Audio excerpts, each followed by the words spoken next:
लेकिन आपने जो बात की उससे मुझे एक चीज़ याद आ गई कि जब शॉपिंग करने हम लोग जाते हैं तो देखते हैं पीछे पलट के कि मेड इन क्या लिखा हुआ। मेड इन चाइना होता है, थोड़ा सा मन में एक शक होता है कि चाइनीज माल है, पता नहीं कितना चल पाएगा क्या नहीं चलेगा। वहीं पर अगर मेड इन यूएसए लिखा रहेगा तो शायद ज़्यादा भरोसा जमेगा इसके प्रति। और ग्लोबल वैल्यू सप्लाई चेन में जो अपनी भागीदारी बढ़ानी है तो चाइना पर निर्भरता कम होगी, वो निर्भरता हो सकता है कि यूएस की तरफ जाए, तो एक सकारात्मक पक्ष होगा। अभिषेक अग्रवाल साहब, चूंकि सुनील जी ने अभी बजट की बात छेड़ दी तो क्यों ना लगे यहाँ तो हम लोग बजट की चर्चा कर लें। बजट को लेकर के हर बार जैसा कि अभी कह रहे तरुण मल्होत्रा साहब की वर्षों से वो जब जब बाजार में रहे हमेशा सुनने में आता है कि बजट में ये होगा वो होगा, होता वैसा है नहीं कुछ। लेकिन कुछ सेगमेंट होते हैं जहाँ पे हमेशा पुश करने की सरकार की कोशिश होती है। तो जब हम देखें मोदी 3.0 के पहले बजट में जुलाई में जो बजट आया था तो उसमें मुझे लगता है कि एक रोड मैप खींच दिया गया था। तो अब अगले आने वाले सारे बजट कमोबेश उसी लाइन पे रहेंगे। तो वहाँ पे एम्प्लॉयमेंट पे खास फोकस था, मैन्युफैक्चरिंग सेक्टर एक खास जोर रहने वाला है। आप लोगों की नज़र किस चीज़ पे है बजट में, मतलब कहाँ पे आपको लगता है कि ये कर दे वित्त मंत्री तो अच्छा रहेगा, या फिर जो मैंने कहा वही वित्त मंत्री से सुनना चाहेगा बाजार? तो लक्ष्मण जी, ऐसी कोई लिस्ट तो एटलीस्ट मैंने नहीं बनाई है जहाँ पे कोई विश लिस्ट हो, क्योंकि कई बार नहीं, हर इसको साल इसको इसको इसको मैं घुमा देता हूँ, इसको घुमा देता हूँ। वित्त मंत्री क्या ऐलान करेंगे कि बाजार खुश हो जाएगा? मुश्किल है। और मैं ये बताता हूँ ये क्यों मुश्किल है। बिकॉज अगर हमने हम्म, इससे पहले कोई भी बजट देखा हो, उस समय बीजेपी मेजोरिटी में थी। ये फर्स्ट टाइम होगा जहाँ बीजेपी जो है वो फुल मेजोरिटी में नहीं है, बल्कि साथ सपोर्ट के साथ आई है। एंड अगर आप बिल्कुल फैक्चुअली हम्म। स्टेट इलेक्शंस को ट्रेंड देखें, तो स्टेट इलेक्शन के अंदर में बीजेपी का भी रवैया, जैसे कि दिल्ली इलेक्शन अभी आ रहे हैं, और उनका अगर आप अनाउंसमेंट्स देखें जो वो अपने जो पेपर्स में डाल रहे हैं, अगर आप महाराष्ट्र का देखें किस तरह से लाडली बहन वाली स्कीम को इन्होंने में अडॉप्ट किया, तो सोशलिस्ट साइड में अभी ये गवर्नमेंट जा रही है, जो इससे पहले इन्होंने आज तक कोई ऐसा सेटअप पहले नहीं दिखाया है। Which means they would like to see their political journey और कमांड और control for longer period of time. And उन्हें समझ में आ रहा है कि जो परफॉर्मेंस गई है, अब उससे ये नहीं चलेगा कि आप एकदम कड़े ही कदम हमेशा उठाएं। कहीं ना कहीं आपको ज्यादा जो जनता है जो ज्यादा अफेक्ट होती है उनकी तरफ देखना पड़ेगा। तो मुझे लग रहा है सोशलिस्ट अनाउंसमेंट जो मार्केट में एंटिसिपेट कर रहे हैं वो सरप्राइजिंगली आ सकता है, जो लोग प्रिपेयर्ड नहीं है। टैक्स को लेके मुझे नहीं लग रहा कि कोई बहुत बड़ा सरप्राइज आएगा, क्योंकि already last year long term and short term capital gain को जो है वित्त मंत्री ने ऑलरेडी छेड़ा था। एंड कई बार वो जीएसटी के स्लैब को लेके भी बात हो रही है, जो ये हर क्वार्टरली एक बार रिव्यू करके उसे ठीक कर देते हैं। तो टैक्सेशन के साइड से मुझे कोई बहुत बड़ा सरप्राइज नहीं दिख रहा है। बट हाँ, मुद्दा ये नहीं है कि कोई अनाउंसमेंट आएगी तो मार्केट रिएक्ट करेगा, बल्कि मुद्दा ये है कि क्या ये बजट की डिसिप्लिन जो इनकी है, फाइनेंशियल डिसिप्लिन, फिस्कल डिसिप्लिन, वो अब कैसे मेंटेन होगी अभी नए रिजीम में, वो एक बहुत बड़ा सवाल है, जो अभी देखने के, जो अभी ये पहला जो बजट आएगा उस चीज से रुख समझ में आएगा कि आगे भी कैसे हम आगे एंटिसिपेट कर पाएंगे। बिल्कुल, ये डिसिप्लिन कैसे बना के रखेंगे ये वाकई बड़ा चैलेंज होगा। अरुण मल्होत्रा साहब, क्या लगता है कि फाइनेंशियल डिसिप्लिन बना के रखेंगे वित्त मंत्री? चूंकि जिस तरीके के इन्होंने बड़ा अच्छा पॉइंट उठाया अभी अग्रवाल साहब ने कि इलेक्शन से पहले जिस तरह के फ्रीबीज की घोषणाएं की जा रही हैं, और अब तो दिल्ली भी है, और तो मुझे लगता है कि एक दबाव तो होगा ही होगा, राजनीतिक दबाव। राजनीतिक, मेरा मानना यह है कि राजनीतिक दबाव होगा। सो एक चैलेंज है बिटवीन ग्रोथ और फिस्कल डिसिप्लिन।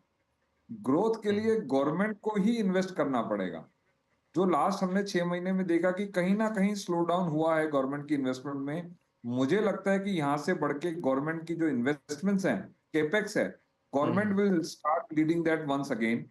और चैलेंज होगा फिस्कल डिसिप्लिन। बट जितने भी मैंने पिछले 3 बजट देखे हैं, उसमें फिस्कल डिसिप्लिन पे बहुत ज्यादा फोकस रहा है। तो मुझे नहीं लगता कि गवर्नमेंट ये फिस्कल डिसिप्लिन या प्रूडेंस नहीं दिखाएगी या उस रेंज से बाहर जाएगी। सो फिस्कल डेफिसिट विद इन रहेगा, विद इन रेंज रहेगा। आई थिंक मेरे लिए एक जो शॉर्ट टर्म में जो जो जो सबसे बड़ा फैक्टर है वो है करेंसी जो मूव हो रही है। तो गवर्नमेंट को कहीं ना कहीं लिक्विडिटी भी सिस्टम में डालनी पड़ेगी। वहां आरबीआई को गवर्नमेंट के साथ देना पड़ेगा, जहां पे लिक्विडिटी गवर्नमेंट मार्केट में इंफ्यूज करनी पड़ेगी। अदरवाइज मुझे लगता है कि कोई major reform taxation point of view हो सकता है, रिटेल इन्वेस्टर के लिए थोड़ी टैक्स स्लैब बढ़ा दें, रिटेल इन्वेस्टर्स को थोड़ी छूट दे दें। बट अदरवाइज मोटा मोटी अगर आप देखें तो कैपिटल मार्केट्स के लिए लास्ट ईयर 10 से 12.5 और 15 से 20 कर दिया था। कॉर्पोरेट टैक्स ऑलरेडी 25% आ चुके हैं, तो मुझे लगता है वहां कोई ना कहीं कोई ज्यादा गुंजाइश अब रह नहीं गई है। बिल्कुल, हालांकि मैं तो कोई ना कोई बहाना ढूंढ रहा हूँ या फिर कोई ना कोई गुंजाइश ढूंढ रहा हूँ, किसी तरह कुछ ऐसा हो जाए कि बाजार को एक पुश मिल जाए ऊपर वापस चढ़ने के लिए या फिर कम से कम गिरावट रोकने के लिए। जसप्रीत जी, क्या लग रहा है, चूंकि बजट में क्या है कि आंकड़ों को देखें तो हर बार बजट से पहले बाजार चढ़ा रहता है, 1 से 1.5% बाजार चढ़ता है और बजट के बाद बाजार गिरना शुरू हो जाता है। तो अगर इस फॉर्मूले को लागू करें तो इस बार तो बाजार बजट से पहले गिरा हुआ है, तो उल्टा हो जाएगा क्या, बजट के बाद बाजार चढ़ना शुरू कर जाएगा? लक्ष्मण जी, पिछले I was looking at past record, तो पिछले 10-12 साल का अगर देखेंगे तो 1 वीक का जो रिटर्न है पोस्ट द बजट, 10 इयर्स का अगर आप एवरेज लेंगे तो 1% प्लस रहा है, right, 1.2% to be exact, the average 1 week return after the budget. और पिछले 2 बजट में भी वो पॉजिटिव। अच्छा, बजट पेश होने के एक हफ्ते के भीतर का रिटर्न देखो तो 1-1.5% रहा है, ऐसा आप कह रहे हैं?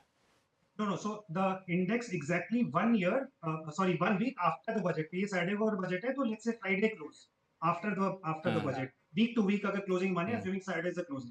तो on an average 10 साल का जो average return रहा है वो 1.2% रहा है। उसमें it is as bad as -4%, which is 2018, and as good as 6% जो कि 2021 था, क्योंकि obviously कोविड पीरियड था, उसके बाद काफी इंटरेस्टिंग चीजें उन्होंने और for lower strata society announce की थी, तो उसका इम्पैक्ट आया था।